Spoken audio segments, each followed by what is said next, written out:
एक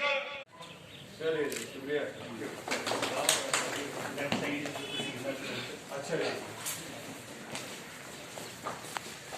ओके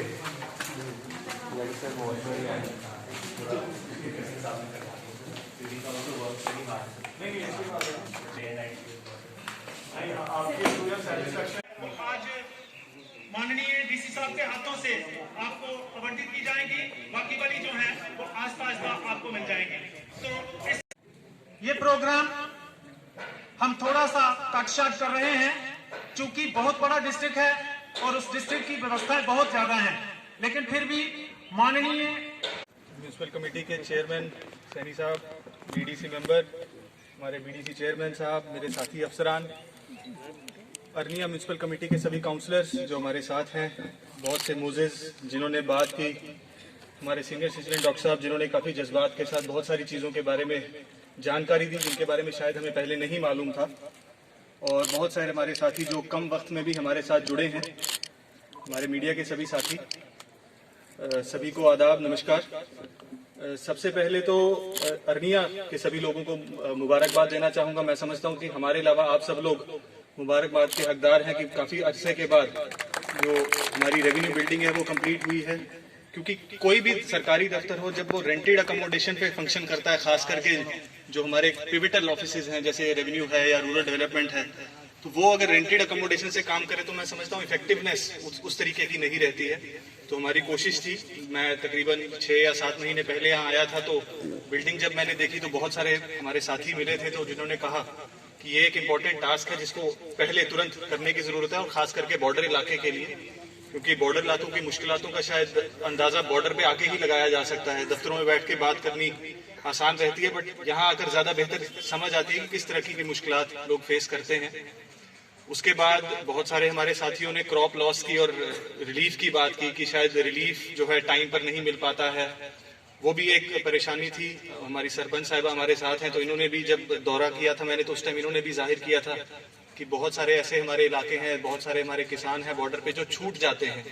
कि जब हेल स्टॉर्म की वजह से या किसी भी वजह से फसल का नुकसान होता है तो टाइम की रिलीफ नहीं पहुंच पाता है। तो इस बार हमारी ये कोशिश थी कि किसानों के बैंक अकाउंट नंबर्स, उनकी रकबा कितना है, कितना रिलीफ का अमाउंट बनता है, उसको बहुत पहले से हम कैलकुलेट करें, और वो दिसंबर के महीने में हमने ट्रांसफर किया था तहसील ऑफिस में।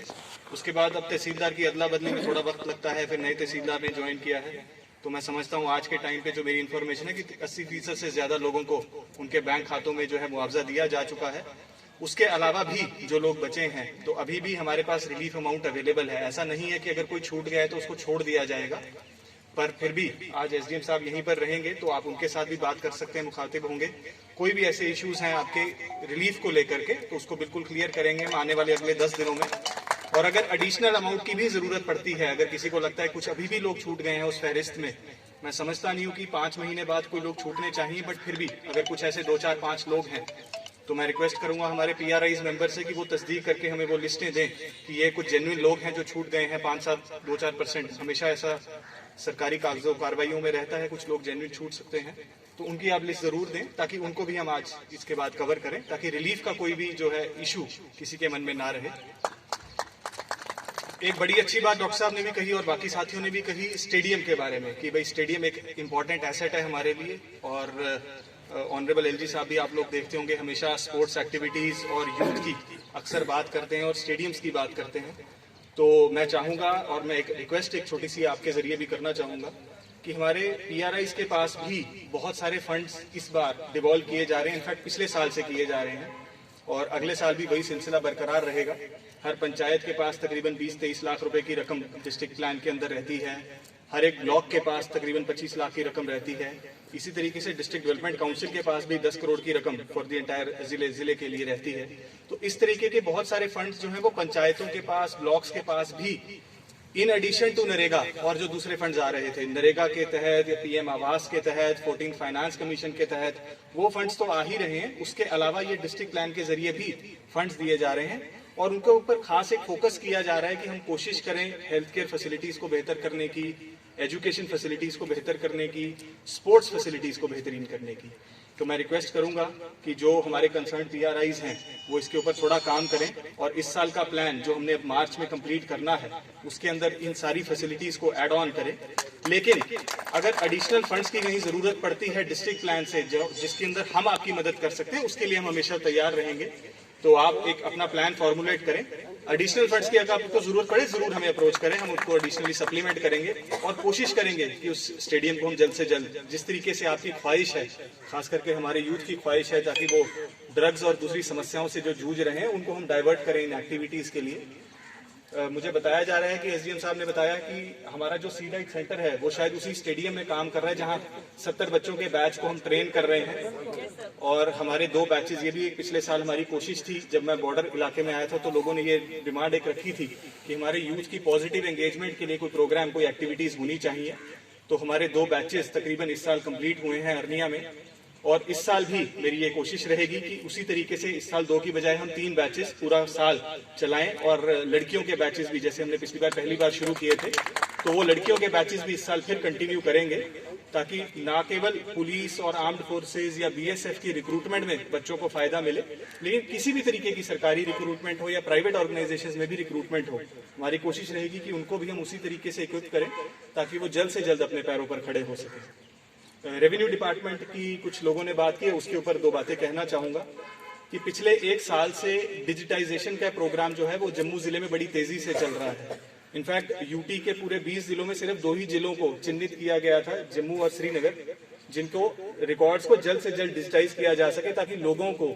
जिनको उर्दू की जानकारी नहीं है, पटवारी की अवेलेबिलिटी के इश्यूज आते हैं या दूर दराज का इलाका है, दफ्तर जाने में परेशानी है, उनको कंप्यूटर पे एक क्लिक से ही अपना रेवेन्यू रिकॉर्ड सामने दिख सके। उसके लिए एक आपकी जमीन आपकी निगरानी एक इनिशिएटिव हमारा नवंबर में शुरू हुआ था। यहाँ पर भी नियामत लेवल पे कुछ कैंप्स लगे होंगे और उसके तहत अरनिया का जो हमारे 50-52 रेवेन्यू विलेजेस हैं उनमें से 38 विलेजेस का जो रिकॉर्ड है वो ऑनलाइन आपको दिख सकता है। तो उसके लिए आपको किसी तहसीलदार के पास, पटवारी के पास, गिरदावर के पास जाने की जरूरत नहीं है। और हमारी कोशिश है कि अगले 2 महीने में बाकी जो 14 बचे हुए विलेजेस हैं उनको भी हम कंप्लीट करें, ताकि ये जो रेवेन्यू रिकॉर्ड को लेकर बड़े लोगों के मन में शंका रहती है कि पता नहीं मेरी जमीन मेरे नाम पर है भी कि नहीं, किसी और के नाम पे तो नहीं चली गई है, रिकॉर्ड लेने कहाँ जाना पड़ेगा, उस तरीके की समस्याओं से आपको जो है राहत मिलेगी। लेकिन ये जो प्रोसेस है उसके लिए मुझे आप सब लोगों की कोऑपरेशन की, जो कि हमेशा मिलती आई है, आगे भी जरूरत पड़े कि लोगों को उसकी चीज की जानकारी भी हो। तो आज का जो ये प्रोग्राम था लैंड पासबुक्स बांटने का, वो इसी कड़ी में एक था कि जिसके अंदर जो लैंड पासबुक है बैंक पासबुक की तरह है, बैंक खाते की तरह है, जिसके अंदर आप लेटेस्ट अपना लैंड का हिसाब देख सकते हैं कि इस खसरे नंबर में मेरे पास कितनी जमीन है, जमाबंदी किसके नाम पे चल रही है, गिरदावरी किसके नाम पे चल रही है। लेकिन एक छोटी सी बात इसमें ध्यान रखने वाली है कि ये जमाबंदी लेटेस्ट अपडेटेड है। तो मान लीजिए कोई जमाबंदी 18-19 की अपडेटेड है तो 18-19 तक अपडेटेड रिकॉर्ड मिलेगा, आज तक का नहीं होगा। तो पिछले 1-2 साल का थोड़ा गैप रहेगा, उसके ऊपर भी हम काम कर रहे हैं ताकि आगे आने वाले 6-8 महीने में जिस भी वक्त किसी भी तरीके की लैंड में चेंज होती है आपको एसएमएस के जरिए अलर्ट